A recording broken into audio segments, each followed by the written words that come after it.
এসআইআরের শুনানির প্রতিবাদে তৃণমূল কংগ্রেসের মিছিল শনিবার বিকেল 4:30 নাগাদ ঘাসবাগান মাঠ থেকে উত্তর হাওড়া তৃণমূল কংগ্রেস বিধায়ক এবং হাওড়া সদরের সভাপতি গৌতম চৌধুরীর নেতৃত্বে মিছিল শুরু হয়।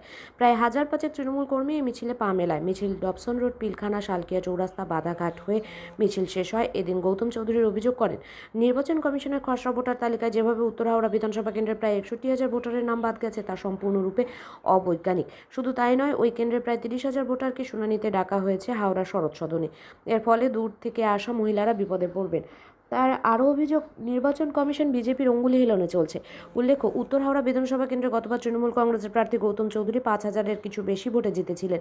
এবারে ভোটার লিস্টে নাম বাতিলের ধাক্কায় তৃণমূল কি চাপে পড়ে গেছে? এই প্রশ্নের উত্তরে গৌতম চৌধুরী বলেন, সময় কথা বলবে। এখানে উন্নয়নের অঙ্কে তারাই এগিয়ে আছেন। দীর্ঘদিন রাজনীতি করার সুবাদে তিনি আত্মবিশ্বাসী, ফের ভোটে জিতবেন তিনি।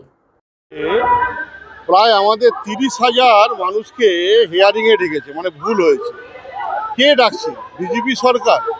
আমার বাপ ঠাকুরদা এই মাটিতে জন্মগ্রহণ করেছে, এইখানে আমরা বড় হয়েছি, লেখাপড়া করেছি, খেলাধুলো শিখেছি। আজকে আমাদেরকে প্রায় 7 কিলোমিটার দূরে আমাদেরকে পৌঁছতে হবে শরৎ সদনের পাশে। বলুন দেখিনি, বামুনগাছি থেকে যাবে ওই ব্রিজ টপকে চৌরাস্তায় এসে শরৎ সদনে পৌঁছতে হবে। বিজেপি সরকার মানুষকে হয়রানি ছাড়া, বাংলার মানুষকে হয়রানি ছাড়া আর কিচ্ছু দিতে পারেনি। কিছুদিন আগে, কয়েক বছর আগে নোটবন্দির নাম করে রাস্তায় দাঁড় করিয়েছিল। আজকে সাধারণ মানুষ রাস্তায় দাঁড়িয়ে প্রতিবাদ করছে। আমরা কাগজ, কাকে কাগজ দেখাবো? আমার জন্ম সার্টিফিকেট আমার বাপ মা আমাকে দিয়েছে হাওড়া কর্পোরেশন থেকে। আর যেদিনকে মরে যাব সেদিনকে বাধাঘাট শ্মশানে মারা যাব, সেদিনকে একটা ডেথ সার্টিফিকেট হবে। কিসের কাগজ? এত ঔদ্ধত্য, এত ক্ষমতা! মমতা বন্দ্যোপাধ্যায়কে খালি নিচে নামানোর চক্রান্ত চলছে। বাংলার মানুষ, হাওড়ার মানুষ কোনো মতেই এটা মেনে নেবে না। আমরা অলরেডি ডিএম এর কাছে আমি ডেপুটেশন মারফত দিয়ে রেখেছি যে আমরা এত দূর যেতে পারবো না। এত মানুষকে সাথে নিয়ে মানুষ আমাদের পাড়ায় পাড়ায়, অফিসে সর্বক্ষণ জিজ্ঞেস করছে যে আমরা কোথায় যাব, কি কাগজ দেখাবো। ঘরের মেয়েরা কোথায় যাবে? প্রায় 7 কিলোমিটার দূরে শরৎ সদনে যারা বাবুরডাঙ্গা ঘুষুরি থাকে তারা যাবে।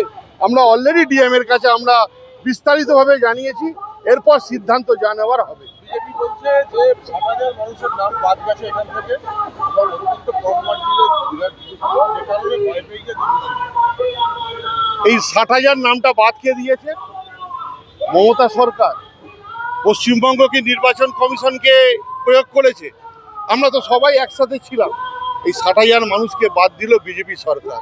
এখানকার হিন্দিভাষী মানুষ, এখানকার বাঙালি মানুষ, এখানকার রাজস্থানী মানুষ প্রতিবাদ জানাবে। এর প্রতিবাদে ভোটে কি আগে ভবিষ্যৎ বলবে। আবার বলি, কোনো পলিটিক্যাল পার্টি রায় দেয় না, রায় দেয় না মানুষ। এই যে হয়রানি, এই যে কষ্ট, এই মানুষকে যে লাইনে দাঁড় করা 7 কিলোমিটার দূর থেকে সকালবেলা গিয়ে কাজকর্ম না করে, আর মানুষ জবাব দেবে উত্তর হাওড়ার উন্নয়নকে সামনে রেখে। মানুষ শেষ কথা বলবে। তাহলে এসআইআর এর প্রতিবাদে কে ডাকছে? কিসের শুনানি? কার কথা আমাকে যেতে হবে? নরেন্দ্র মোদীর কথা আমাকে 7 কিলোমিটার দূরে গিয়ে লাইনে দাঁড়িয়ে থাকতে হবে সার্টিফিকেট নিয়ে? আমি জন্মগ্রহণ করেছি আমার বাপ ঠাকুরদার জমি ভিটে। এটা তো নরেন্দ্র মোদী ডাকছেন, এটা তো নির্বাচন কমিশন। নরেন্দ্র মোদী ডাইরেক্ট প্রভাব দিচ্ছে নির্বাচন কমিশনকে যে বৈধ ভোটার যাতে বাদ হয়ে যায়। আমরা মানুষের পাশে থাকবো। আমরা ডিএম কে জানিয়েছি এত দূর যাওয়া সম্ভব নয়, বামুনগাছির লোক যেতে পারবে না শরৎ সদনের সামনে। আমরা সাথে থাকবো। শুনানিতে কি আজকে তার বিরুদ্ধে আজকে আমাদের মিছিল। শুনানিতে কি শুনানিতে আমরা আগে কথা বলবো।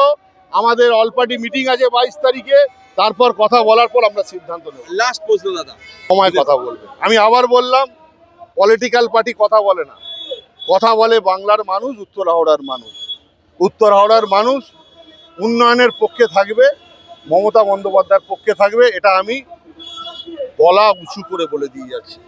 দীর্ঘদিনের কনফিডেন্স, পলিটিক্যাল কনফিডেন্স। দীর্ঘদিন এই এলাকায় রাজনীতি করেছি, অনেক ছোট থেকে কনফিডেন্স বলছে মমতা বন্দ্যোপাধ্যায় ছাড়া উত্তর হাওড়া কিছু নেই।